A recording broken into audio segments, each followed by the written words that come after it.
Hey everyone, I'm Alex Gray and welcome back to Deep Professional. This is where we develop, engage, explore and progress in the world of education. And today I want to explore something that I've used to give feedback to my students. And it comes from a conversation I had with Gemma Gwilliam on the International Classroom podcast, and I've linked the episode just up here. Now she recommended this approach, so I'm going to see how easy it is to give feedback through audio recordings.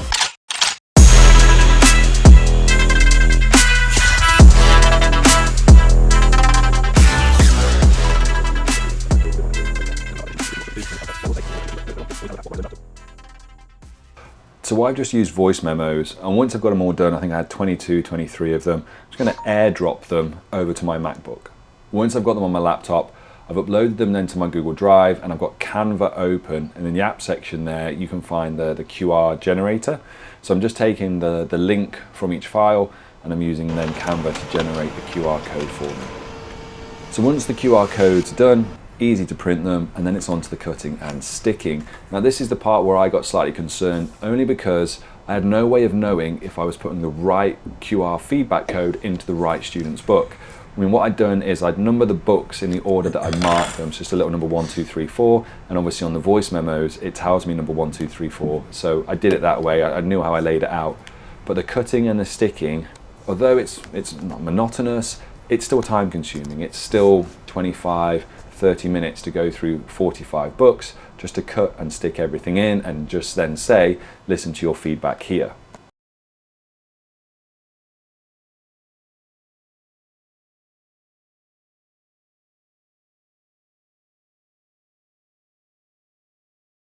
So we're a few days past now from me doing that, as you can see by the general change. And I think that really the question is, would I do it again? Was it worthwhile? Is it worth the time and the effort?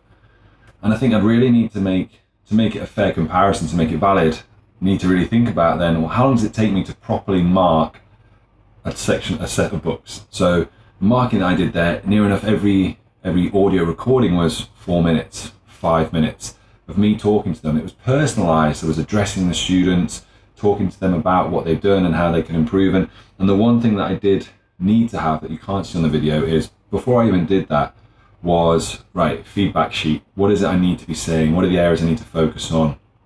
Rather than just going into it ad hoc, because I kind of felt that even when I mark, there's clear things that we talk about when we're marking students' work, whether it's content knowledge, whether it's effort, and then in terms of how we then give next steps, feed forward, etc. So just having those things up on the screen in front of me as I was talking it through was really, really valuable. So I highly recommend, if anyone is going to try it, have a kind of a cheat sheet, a crib sheet that tells you the areas to focus on and the things you want to be talking about, because it does help it make a lot more sense, as it were, and it has that flow to it.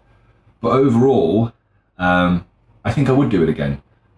I think if you've watched enough of my videos, and for someone who prefers to create content as a video format than write content, for me, I'm more comfortable talking. And so I'm happy to talk, and the kids have these QR codes, and what the great takeaway from this was, the great thing was a few days after I'd done this, then we had the parents in, and I'm getting notifications on my phone from Google, parents wanting access to.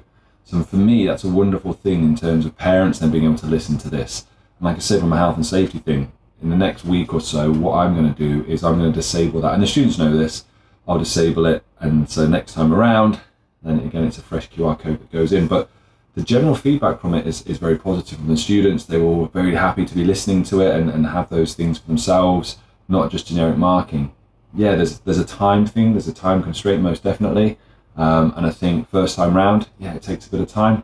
But if it's something you do consistently, then I'm confident it will be something that I can get better with and work to give better content, because again, you just need phone, right? And you can then go into it. So I would say, if you're interested, give it a go. And I really would be interested to then hear your feedback and how you found this, because for me, I think it's just a great approach and a different approach to give a more detailed feedback over that necessary just trying to sit and create something. I kind of like it. So for me, definite win, and something I think I will continue to do in the future. So if you've enjoyed the video, if you found this content inspiring or innovative, or something that's giving you some ideas about how you're going to approach your marketing in the future, then hit that like button for me and hit that subscribe button if you have yet to.